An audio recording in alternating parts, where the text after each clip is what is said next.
시편 79편입니다.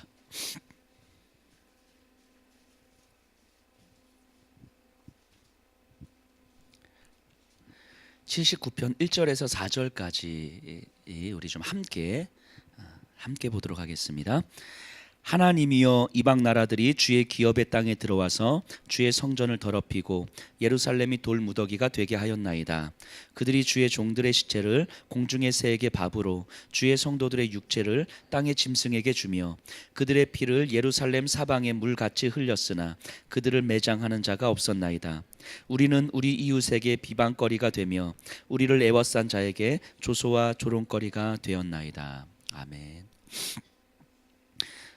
오늘 이 79편의 말씀은 이스라엘이 바벨론의 포로가 된 그 상황에 대해서 지금 쓰고 있는 시입니다.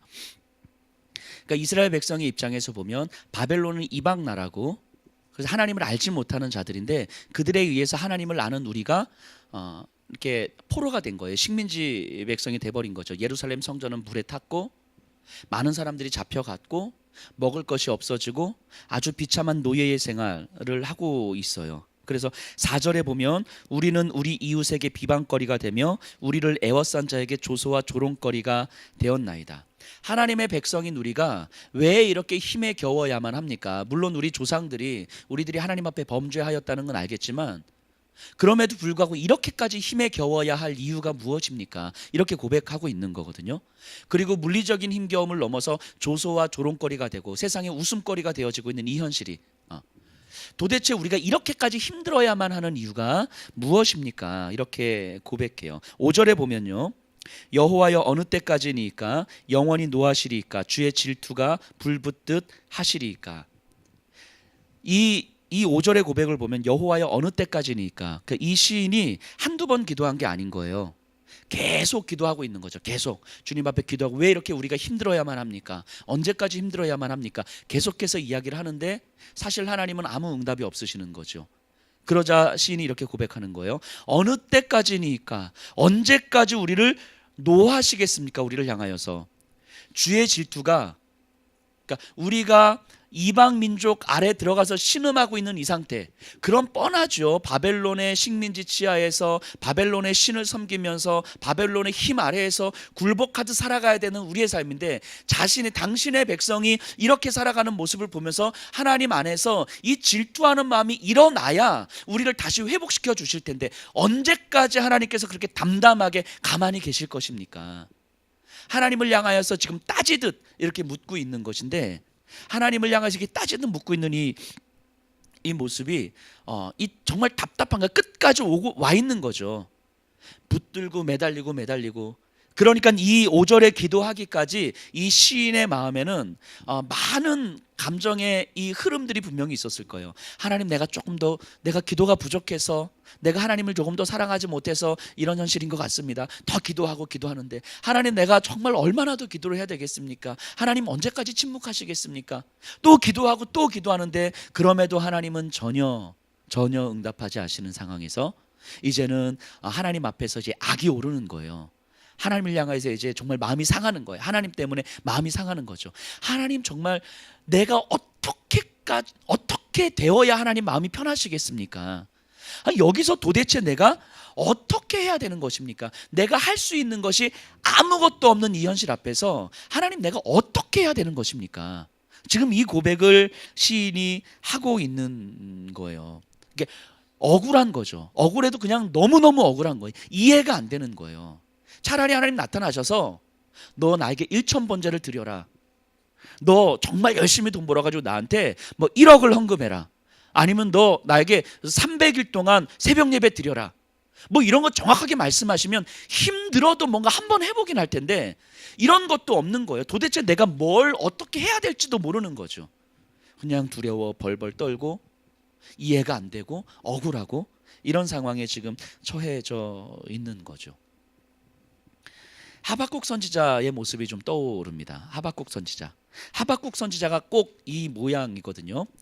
이스라엘이 바벨론의 포로로 잡혀가고 아수르에게 무너지고 바벨론에게 포로로 잡혀가고 하나님 앞에 이렇게 기도하죠. 하나님, 어떻게 의인이 악인에게 이렇게 무너질 수가 있습니까? 하나님의 백성이 어떻게 하나님을 알지 못하는 자들에게 이렇게 무너질 수가 있습니까? 아까 말하면 오늘날로 따지면 이런 거겠죠. 하나님, 내가 그냥 하나님 믿기 때문에 순교적 삶을 살아서 힘든 이런 게 아니에요. 이런 차원이 아니라 그냥 평범하게 하나님을 믿고 있는데, 하나님을 믿는 내가 그래도 하나님 이 땅에서 좀 평균은 살아가야 되는 거 아닙니까? 탁월하게 돈을 많이 벌고 탁월하게 우리 아이들이 잘 되고 뭐 이런 건 아니더라도 이 세상에서 그냥 평균 정도는 살아가야 되는 거 아닙니까? 예수 믿는 내가, 하나님을 아버지로 섬기는 내가. 근데 하나님을 믿는 내가 평균 이하로 살아가게 되고, 이렇게 하나님을 알지 못하는 사람들도 저렇게 잘 사는데 하나님을 믿는 내가 왜 이렇게 돈 때문에 힘들어야 되고, 왜 이렇게 자녀 때문에 힘들어야 되고, 왜 이렇게 관계 때문에 힘들어야 되고, 하나님을 믿는 내가 왜 이렇게 힘이 들어야만 됩니까? 도대체 내가 하나님을 믿는다는 이유가 과연 무엇입니까? 그럼 뭐 나보고 뭐 어떡하란 얘기, 뭐 이런 거죠. 이런 거. 하나님을 알지 못하는 자들은 저렇게 잘 살아가는데 왜 하나님을 믿는 내가 이렇게 살아가야만 합니까? 이 얘기를 지금 하고 있는 거죠. 뭐 어느 정도는 살아가야지, 뭐 친척들이든 주변의 사람들한테 나를 좀 드러내기라도 할 텐데, 하나님, 내가 이거는 뭐 도저히 창피해서 내가 나를 드러낼 수가 없어요, 하나님. 이런 거죠.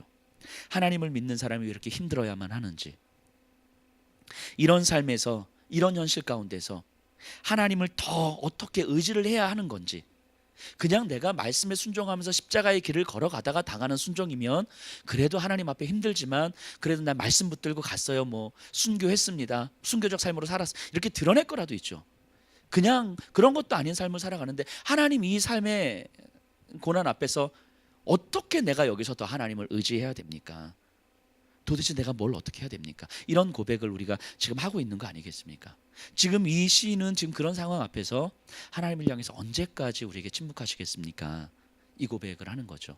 그러니까 울부짖음인 거죠. 울부짖음. 기도라기보다는 처절한 울부짖음인 거죠. 그 예수님 제자들이 예수님과 함께 배를 타고 이렇게 갑니다. 배를 타고 가는데 풍랑이 막 일어나는 거예요. 예수님의 제자들은 뱃사람들이잖아요. 그러니까 웬만한 풍랑 앞에서는 뭐 그냥 요동하겠습니까? 그런데 이 뱃사람들도 죽음의 위협을 느낄 만큼 큰 풍랑이었던 것 같아요. 그러니까 두려워 벌벌 떱니다. 우리가 이제 죽게 되었을 거라고 이제 막 이야기를 하는 거예요. 그때 예수님, 같이 배를 탄 예수님 지금 뭐 하고 계십니까? 배 밑에서 주무시고 계시잖아요. 분명히 예수님과 함께 했거든요. 예수님과 함께 배를 탔거든요. 근데 이 제자들은 지금 진짜 죽을 것 같거든요. 이게 뭐 조금 시간이 있으면이 아니라 지금 죽을 것 같은 거예요. 지금 이제 막 삼켜져 가지고. 근데 그 상황에서는 예수님은 주무시고 계시는 거잖아요. 그러니까 제자들의 입장에서 볼 때는 예수님이 아무 일도 안 하시는 것처럼 여겨지는 거죠. 예수님이 주무시는 것처럼 여겨지는 거죠. 이게 우리의 삶에서도 그러지 않습니까? 내가 지금 죽을 것 같을 때 이때 예수님은 주무시는 것 같은 거예요. 그래도 안 되니까 제자들이 예수님을 깨웁니다. 예수님 일어나십시오. 우리를 좀 살려주십시오. 이때 예수님이 뭐라고 말씀하시는지 아세요? 제자들에게 믿음이 적은 자들아, 이렇게 이야기하는 거예요. 믿음이 적은 자들아. 이 말을 바꿔 말하면 이런 거 아닙니까? 분명히 예수님과 함께 했고 예수님과 같이 배를 탔고 예수님이 우리와 함께 있는 것 분명히 알고 있어요. 제자들이 물리적으로 함께 했어요. 그리고 지금도 함께 같은 배를 타고 있다는 거 알고 있어요. 그리고 그 예수님이 우리와 함께 하시는 것만으로 충분했어요. 제자들은. 근데 풍랑이 일자 그 믿음이 싹 사라지는 거죠. 폭풍이 일자 그 믿음이 싹 사라지는 거예요. 고난이 눈앞에 확 닥치자 이제까지 예수님과 함께 있었다는 그 믿음이 그냥 순간 사라지는 거예요. 이거 예수님이 말씀하시는 건 이 의미죠. 믿음이 적은 자들아, 어떻게 너희들이 믿음은 그렇게 쉽게 사라지냐고. 어떻게 너희들이 믿으면 금세 그렇게 사라지냐고. 뭔가 그 믿음이 모든 걸 다 할 것 같이 생각했으면, 그렇게 이야기를 했으면서 어떻게 순식간에 사라지냐고. 그 믿음이. 이 얘기하고 있는 거죠. 예수님이 제자들에게 믿음이 적은 자들아. 그리고 두려워 말라고 이야기하는 거예요. 예수님의 말을 풀어보면 이런 거 아니겠어요? 니들만 죽냐고. 배에 니들만 있냐고. 나도 있지 않냐고. 배에 내가 지금 배 같이 타고 있지 않냐고. 니들 죽으면 나도 죽는 거 아니겠냐고. 예수님 지금 이 말씀 하시는 거잖아요. 니들만 죽냐고. 니들 죽으면 나도 죽는 거 아니냐고. 배 같이 타고 있는데 그럼 내가 안 죽으면 니들도 안 죽는 거 아니냐고. 두려워 말아라. 이 얘기 하시는 거죠. 예수님은 믿음이 적은, 그러니까 믿음이 적은 자들아, 이게 제자들 탓하는 얘기가 아닌 거예요. 탓하는 얘기가 아니라, 야 니들이 죽으면 내가 죽는 거고 내가 죽으면 니들이 죽는 거 아니겠냐고. 배 같이 탔는데 뭐 나만 구명보트 타고 나만 도망가겠냐고. 그래서 내가 구명보트 믿고 내가 배 밑에서 내가 편안하게 잠자고 있었는 줄 아냐고. 예수님이 이 말씀 하시는 거죠. 그리고 오늘 우리에게 이 말씀 하시는 거 아닙니까?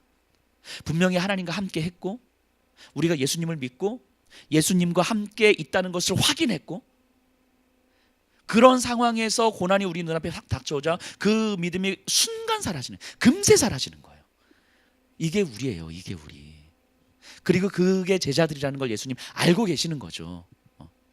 그래서 그 배 위에서 예수님께서 너희들이 그 정도일 줄은 몰랐다. 내가 제자들을 다시 삼아야 되겠다. 이러지 않으셨단 말이죠. 그런 제자들 다 알고 계시는 거죠. 그러니까 그 믿음 없음에 대해서 말씀하신 다음에, 그렇게 쉽게 사라지는 그 믿음이라는 것에 대해서 말씀하신 다음에, 그런데 너희들이 알아야 될 것은 니들만 죽는 거 아니야. 니들만 죽는 거 아니야. 니들이 죽으면 나도 죽는 거고 내가 죽으면 니들도 죽는 거야. 내가 안 죽으면 니들도 안 죽어. 두려워하지 마라. 이 말씀 하시는 거죠. 이 말씀. 그리고 바다를 향하여서 잠잠하라. 금방 잠잠해지는 거예요. 그 예수님을 보고 있는 거예요. 그 예수님을 제자들에게. 하나님은요 오늘 우리에게 그 하나님을 보라고 말씀하시는 거예요. 그리고 그 하나님을 보여주시겠다고 말씀하시는 거죠. 똑같이 말씀하시는 거예요. 어제까지 있던 믿음이 왜 사라졌냐고. 그렇게 아니 주일날까지 그 믿음 있지 않았냐고. 주일날까지 그거 어디 갔냐고 물어보시는 거예요. 그거 어디 갔냐고. 월요일날 아침만 되면 사라지는 그 믿음 어디 갔냐고 그렇게 물어보시는 거예요. 그런데 그런 우리를 바라보시면서 네가 죽으면 내가 죽는 거라고. 너 나하고 같이 가는 거라고. 너 나하고 같이 가는 거라고. 이렇게 말씀하시는 거예요. 그게 제자들에게 예수님 앞에서 얼마나 죄송했고 또 얼마나 위로가 됐겠습니까? 오늘 우리에게 주시는 이 말씀이죠. 이 시편 기자에게 하나님은 그렇게 말씀해 주시죠. 우리 79편 마지막 절 가서 한번 볼까요? 13절. 우리는 주의 백성이요 주의 목장의 양이니 우리는 영원히 주께 감사하며 주의 영예를 대대에 전하리이다. 이게 시인의 마무리예요. 시인의 고백이에요. 우리는 주의 백성이요 주의 목장의 양이니 이렇게 이야기합니다. 우리 목자는 자신이 죽기 전에는 나를 안 죽여요. 우리 주님의 목장의 양이니 이게 시인의 고백인 거예요. 혹여라도 배 위의 제자들처럼 예수님과 함께 있으면서도 그 믿음이 온데간데 눈앞에 풍랑 앞에서 온데간데 사라져버린, 그래서 풍랑 앞에서 어쩔 줄 몰라 하면서 도대체 내가 뭘 어떻게 해야 되는 것인지, 돛을 내려야 되는지 올려야 되는 것인지, 노를 져야 되는 것인지, 키를 어디로 해야 되는 것인지, 도대체 할 수 있는 게 없어가지고 어쩔 줄 몰라 하는 우리에게 우리 예수님 말씀하시는 거죠. 그리고 너는 내 목장의 양인데 내가 어찌 너를 죽이겠냐고. 나와 함께 가는 거 아니겠냐고. 그리고 우리를 다시 일으키시는 거죠. 우리에게 사라졌던 그 믿음은 사실은 사라진 게 아니라 우리의 약함인 거잖아요. 우리 주님은 그 믿음을 다시 한번 회복시켜 주시죠. 여전히 함께 계시다는 사실을 확인시켜 주시면서 회복시켜 주시는 거죠. 단 한 번도 떠난 적이 없다고 말씀하시면서 회복시켜 주시는 거죠. 그 주님의 말씀이 그래서 내가 죽기 전에는 너도 죽지 않아. 이 말씀이 오늘 저녁 시간에 우리에게 들어왔으면 좋겠습니다. 이게 믿음의 고백이 되었으면 좋겠어요.